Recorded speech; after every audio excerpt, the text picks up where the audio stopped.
Hey guys, it's Brandon, aka B.Rich Beauty, aka your beauty best friend, and a happy Friday, y'all!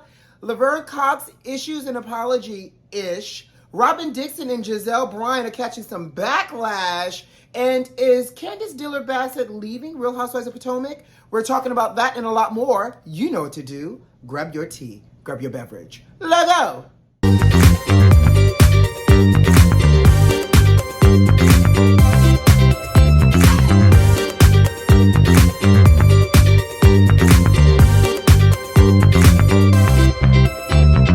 What's going on, Beauty Besties? Happy Friday, and thank God it's Friday. Y'all, we've made it to the end of another week, and we're officially in March, y'all. Can y'all believe it?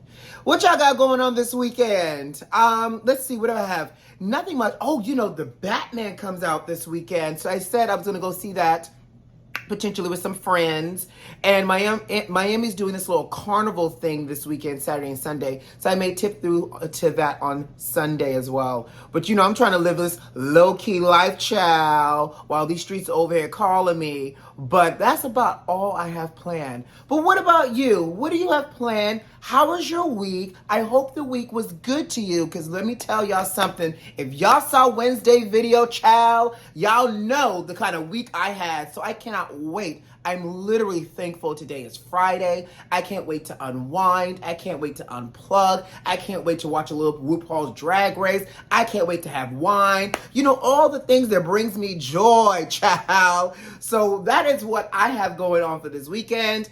I hope, you know, despite and no matter what type of week you had, that you find some time for self-care for you, child. But y'all see this tea? Y'all see this steam? I'm out of my matcha, so I had to use my Earl Grey tea today because, you know, I like to be every fancy and British every now and then, darling.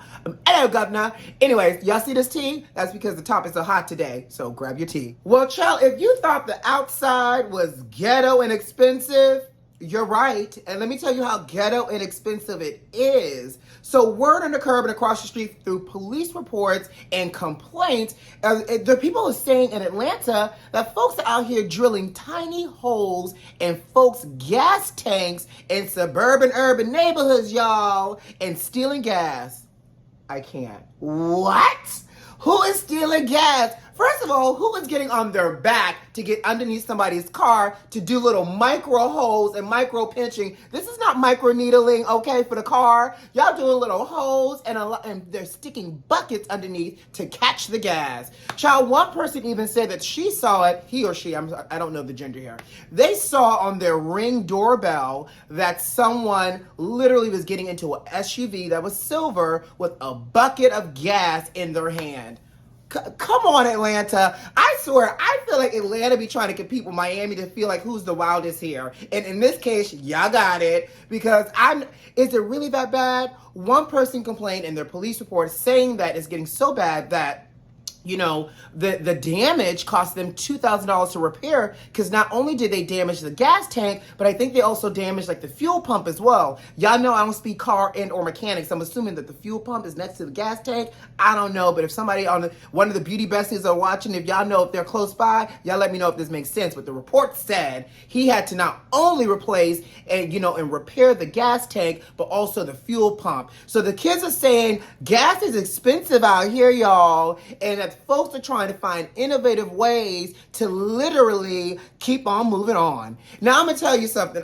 It's not funny. It's not funny at all. But I can't imagine where you spend your hard-earned dollar and you fill up your gas tank. Like, I filled up the car the other day and I was like, ooh, child, I haven't filled up my car in a while for this price. And then you come out and your gas is on E and your car was only sitting in the driveway overnight. I would feel some kind of way as well. So the police are saying that they're looking into this. This has affected 4 neighborhoods in Atlanta. And so I'm going to just tell y'all, Beauty Besties, if y'all out here, make sure y'all park your car in y'all garages if you can. Make sure y'all lock your car up. At some point, folks are going to have to put chastity belts or chastity locks on their gas tank, because folks are wilding out trying to stay in the clubs. And I just can't help but think, y'all stealing gas to do what? Like, y'all really risking walking around here smelling like eau de parfum of gasoline, you know, 97, 93, diesel exclusive. wait, 97 is not a grade. I'm sorry. What is it? 87, 92, and wait, 87, 87, 92, and whatever. I don't know. I just hit the little button. That's bad. Y'all don't judge me. But at least I'm not out here stealing gas. So y'all, hide your kids, hide your husband, hide your children, and your gas tanks too. Let's move on. Atlanta, y'all wild.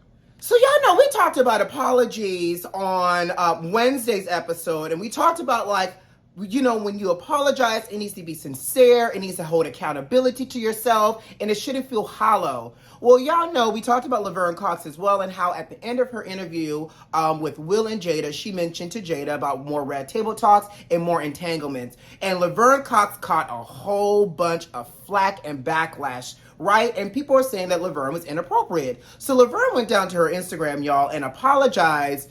And I don't know if it was an apology or a ode of a love letter to Will and Jada. Like, I'm going to tell you something. It was a lot of words, but not in any of those words I hear accountability. And I'm going to tell you why. Because Laverne said, you know, what I said, it was not my intent to disrespect them, but I take accountability because I realized what I did say had impact to the people out there that saw it and viewed it, and that also, you know, are fans of Will and Jada. Ma'am, how are you going to say that you take accountability for the impact, but that wasn't your intention, and vice versa? Because, you know, you can say that. But again, if we're talking about how to apologize, and maybe there needs to be a class on this on TikTok, because y'all know TikTok is the new university. That is our version in the U.S. of free school, free education, okay? So if that's going to be the case, can somebody do a class on TikTok to teach people how to properly apologize, to understand what an apology should sound like? Because right here, I heard a lot of words, but again, I didn't hear a real apology owning her actions and what she did on the red carpet. You know, she went on to also say that, you know, she had a little moment at the end. She goes, I don't know if it, she goes, I love Will and Jada. You know, it was me giving them props. You know, I felt like they made light of the word entanglement, and it was very funny for everybody that heard it. You know, so I kind of like threw that in, which then also made me feel like she was doing what she was doing out of nerves, right? Because she wasn't thinking and she was just spiraling. But then she goes, I can't remember, somebody was in my ear telling me I needed to wrap up, and I was trying to wrap up. And then at the end, she says, I had a few moments with Jada and they seemed okay at the end of the interview before they walked off. And so, you know, if I offended them, or if you've taken this out of context, Will and Jada, you know, you just let me know. Girl, where's the apology?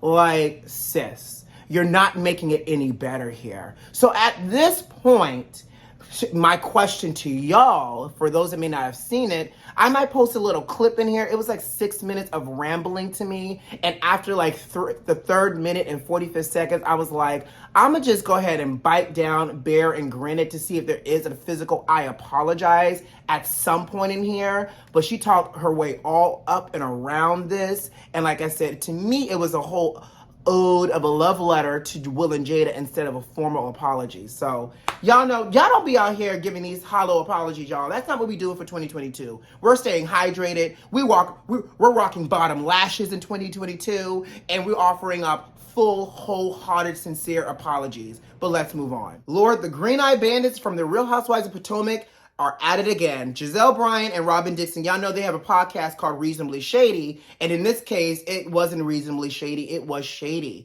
They've gone viral and catching a lot of backlash because in one of their episodes, they talk about James Harden and his beard, and the fallout and the additional conversation is so problematic, y'all. So they went on to say that, you know, both of them collectively, but that James Harden beard looks like, you know, it had watermelon juice in it, you know, chicken grease in it, that it probably smelled like a blunt or had like blunt ashes in it, and it didn't look sanitary or hygienic.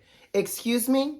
But you know what even gets me even more, and what's really getting them seared in this online fire, is the fact that as they were going down this racist trope, that they said, you know what, we sound like we're being racist, we need to stop. And they kept digging. So I got a few things to say, because in this moment, sis, first of all, hi, y'all are black too. So what you're saying is not helping the culture at all.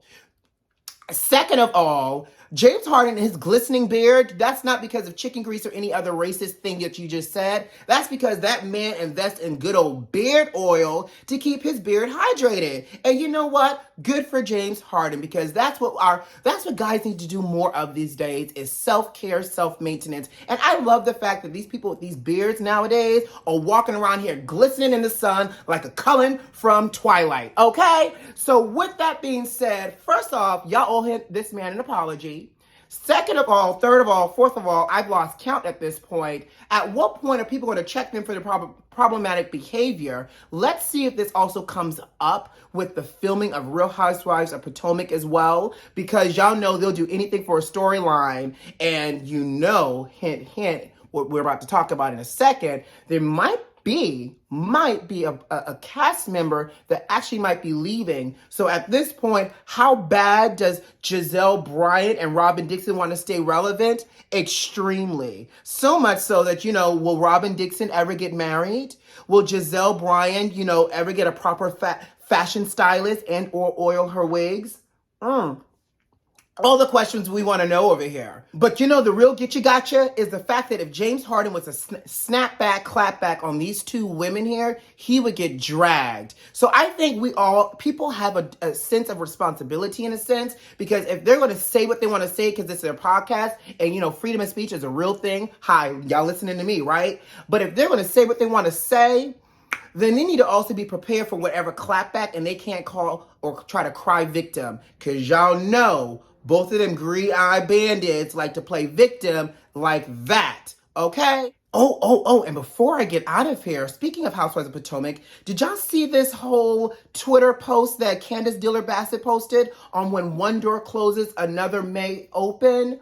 Okay, so now people out here speculating, sis, did you get fired from the Real Housewives of Potomac, or is your music career coming to an end? I don't know, but what do y'all think? Y'all know public opinion is very split with Candiace right now, because, you know, she's great for inciting things and then crying her crocodile tears with her, you know, paper mache napkins and stuff. And, you know, again, she's made a name for herself on this franchise as being messy. Heck, she begged Monique to drag her, and Monique did, right? So Candiace, as we know, is very messy, which is not necessarily bad for the storyline, but it's bad when it becomes dangerous, right? And then also, like this last season, she was over here throwing lettuce, tossing salad, literally, with Mia. So if Candiace is gone, how do you feel? Are you excited? Are you not excited? Do you feel like the franchise is going to miss a huge piece of storyline and or drama with her being gone? So I guess the only thing we could do is stay tuned to see if Candiace actually will, appear on this next season of Real Housewives of Potomac. So, I'm going to keep my tea nearby, and we're going to continue to keep our eye on it, okay? And on that note, guys, I got to go. You know what to do. Subscribe to the channel, like this video, and leave me a comment. Most importantly, check them notifications and make sure they're turned on so you don't miss out on all this good old melanated magic. Who loves you? I do. Have a great weekend. Bye.